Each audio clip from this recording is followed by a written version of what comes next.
19 जुलाई से शुरू और 21 अगस्त तक चलने वाले संसद में मॉनसून सत्र से पहले 19 जुलाई को इंडिया ब्लॉक की एक अहम बैठक हुई। ये मीटिंग ऑनलाइन हुई जिसमें 15 से ज्यादा पार्टियों के दिग्गज शामिल हुए।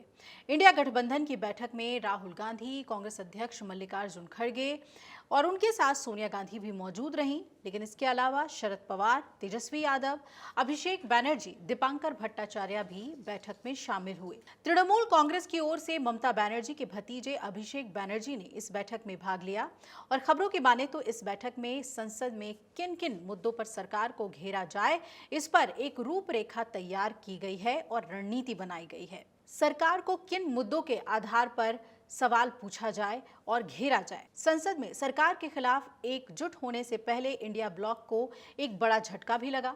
आम आदमी पार्टी ने इंडिया गठबंधन से अपने सभी संबंध पूरी तरह से खत्म कर दिए हैं और आप के संयोजक अरविंद केजरीवाल इंडिया ब्लॉक की बैठक में शामिल ही नहीं हुए।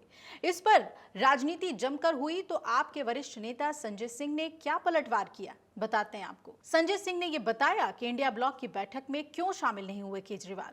ऐसे में सवाल ये भी उठने लगे हैं कि क्या इंडिया ब्लॉक से आपने हमेशा के लिए दूरी बना ली है?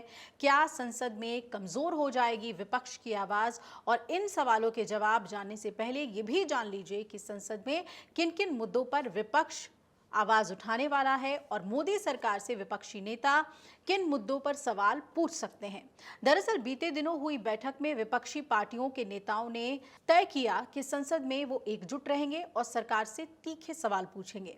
विपक्ष ने तय किया है कि संसद में पहलगाम हमला, ट्रंप के सीज फायर के दावे, बिहार, एसआईआर और परिसीमन समेत 8 बड़े मुद्दे उठाए जाएंगे। सूत्र बता रहे हैं कि बैठक में कांग्रेस ने संसद में जम्मू कश्मीर को फिर से राज्य बनाने, महिलाओं पर अत्याचार, बेरोजगारी, किसानों की परेशानी, देश की सुरक्षा और अहमदाबाद एयरप्लेन क्रैश जैसे मुद्दे भी रखने की बात कही है। अब ये भी जान लीजिए कि इंडिया ब्लॉक की बैठक में आपने आखिर दूरी जो बनाई उस पर संजय सिंह ने क्या कुछ कहा।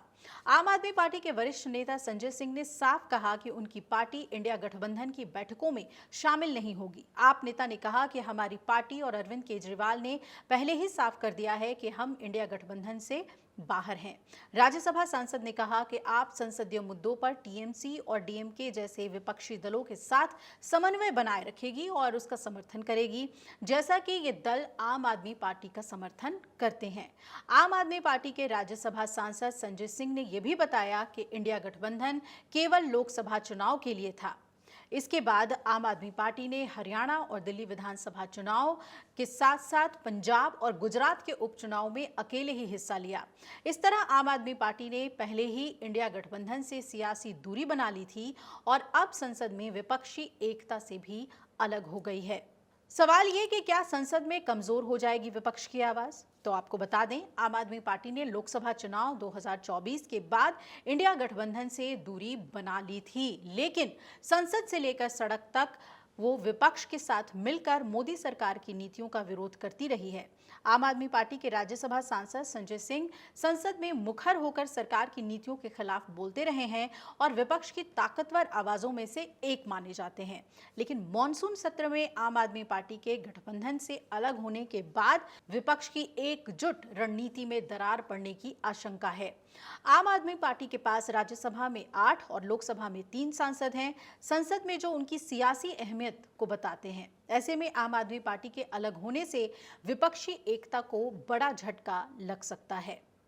अगर आप ये वीडियो YouTube पर देख रहे हैं तो हमारे चैनल को सब्सक्राइब कर बेल आइकन दबाएं और Facebook पर देख रहे हैं तो हमारे पेज को लाइक करें।